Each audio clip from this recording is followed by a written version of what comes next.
സർക്കാർ ചെയ്തിട്ടുള്ള നല്ല കാര്യങ്ങൾക്ക് അതിനോട് നല്ല പ്രതികരണമാണ് ആളുകൾക്കിടയിൽ ഉണ്ടായിട്ടുള്ളത്. തീർച്ചയായിട്ടും ഈ തദ്ദേശ തെരഞ്ഞെടുപ്പിൽ ഇടതുപക്ഷ ജനാധിപത്യ മുന്നണിക്ക് നല്ല വിജയം നേടാൻ കഴിയും. ഹൃദയപക്ഷത്തിന് ഒരു വോട്ട്, ഇടതുപക്ഷത്തിനൊരു വോട്ട് എന്നുള്ളത് തന്നെയാണ്.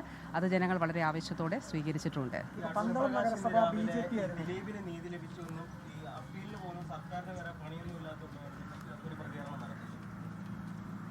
ഈ പറഞ്ഞ നേതാവിൻ്റെയും ആ നേതാവ് പ്രതിനിധാനം ചെയ്യുന്ന രാഷ്ട്രീയ പ്രസ്ഥാനത്തിൻ്റെയും അങ്ങേയറ്റം സ്ത്രീവിരുദ്ധമായിട്ടുള്ള നിലപാടാണ് ഈ വാക്കുകളിലൂടെ വ്യക്തമാകുന്നത്.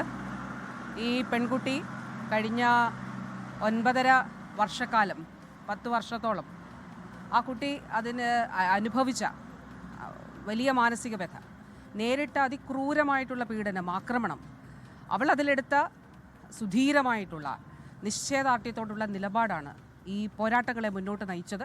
തീർച്ചയായും അവൾക്കൊപ്പമാണ് സർക്കാർ, അവൾക്കൊപ്പം തുടർന്നുമുണ്ടാകും.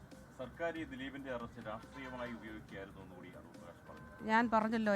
ഞാൻ പറഞ്ഞത് ഈ പറഞ്ഞ നേതാവിൻ്റെയും അദ്ദേഹം പ്രതിനിധാനം ചെയ്യുന്ന രാഷ്ട്രീയ പ്രസ്ഥാനത്തിൻ്റെയും സ്ത്രീ വിരുദ്ധതയാണ് ഈ നിലപാടിലൂടെ വ്യക്തമാക്കുന്നത്. ഈ സംഭവത്തിൽ മാത്രമല്ലല്ലോ, ഈ അനേകം സംഭവങ്ങളിലൂടെ അത് വളരെ വളരെ വളരെ വ്യക്തമായിട്ടുള്ള കാര്യമാണ്. അങ്ങേയറ്റം സ്ത്രീ വിരുദ്ധതയാണ് അതിലുള്ളത്. ലോകത്തെവിടെയായാലും ഏത് സമയത്തും 24 വാർത്തകളും ഓഗ്മെന്റഡ് റിയാലിറ്റി പാക്കേജുകളും എക്സ്പ്ലെയിനറുകളും വിശദമായി കാണാൻ ഞങ്ങളുടെ യൂട്യൂബ് ചാനൽ നിങ്ങൾക്ക് സബ്സ്ക്രൈബ് ചെയ്യാം.